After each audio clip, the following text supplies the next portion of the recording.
Hello. Today I want to talk about the third state of business ownership, and that is surviving in business. Surviving in business is where you've got a little bit of a bank balance.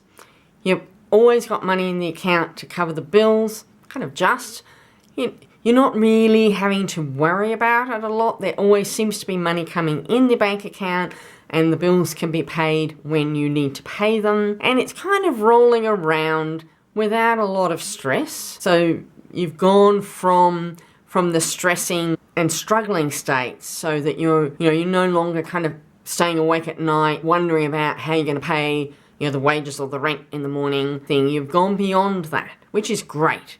You're now got a good foundation in your business, because now you've got money that's coming in regularly, bills that need to be paid, the wages, all those sorts of things.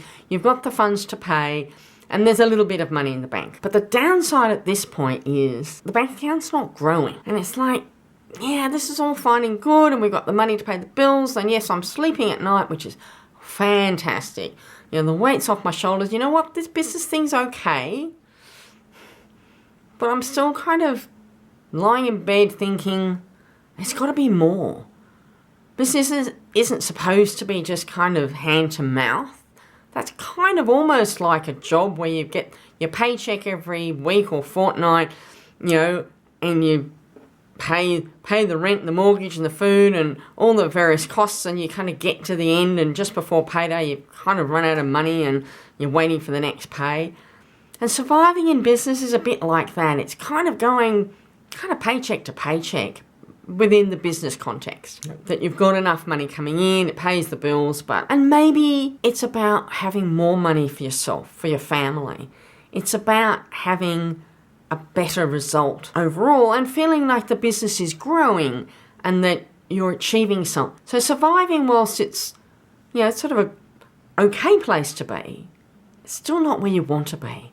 You're still not fulfilling your dreams. You're still not got the business that's giving you everything you want it to be.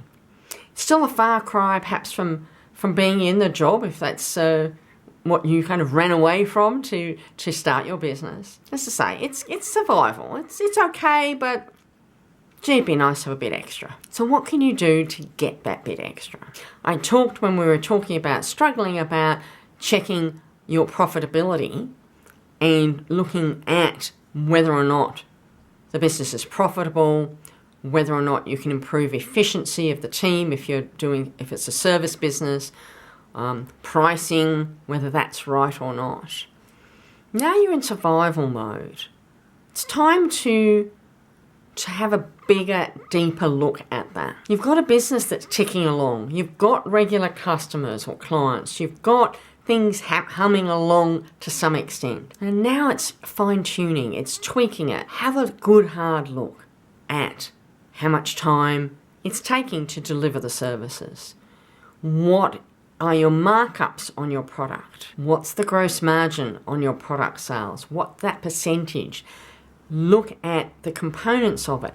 Are there ways that you can improve things there so that you can get a bigger gross margin? That might be looking at delivery costs, freight costs. It could be looking at an alternative supplier. It could be going back to your current supplier and negotiating a better cost. Now that your business is up and running and you've got to a certain level, you can know pretty consistently now what your buying numbers are, what your volume is that you're buying from your supplier if you're selling products. And maybe now's the time to have a conversation with them around whether they could do a slightly better pricing for you. Then look at your delivery.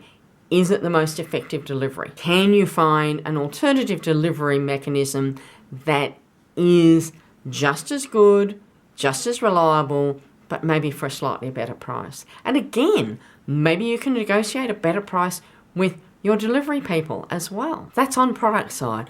On service side, if it's time for money, it's time to have a really good hard look at how long are the team taking to perform the services. What is it taking? Is it that you have misjudged the amount of time it takes and you need to up your prices? Now, you may not be able to up the prices for your existing customers, but you may be able to for a new one. You've got runs on the board, you should have testimonials, you should have case studies of what you've done and what you've achieved. And with that sort of information and value, you just may be able to nudge up that pricing a little bit to help cover. And as I say, on the tip side, look at the efficiency.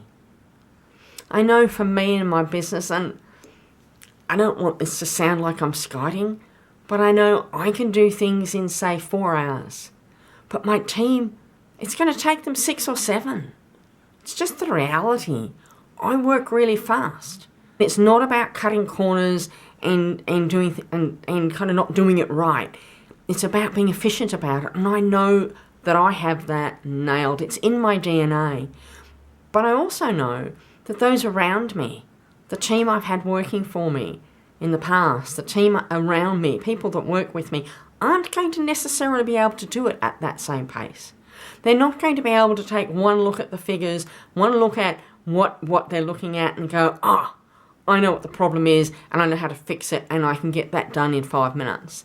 They're going to delve into it and spend half an hour working out what the problem is, identifying it, and then doing whatever needs to be done. So take that into consideration when you're budgeting. Start looking a little bit more in depth at them. See if you can't tweak it, because in doing that, you'll start to accumulate a bit of money in the bank. And that's when you're going to feel like you're really on a winner and you're in business for the right reasons.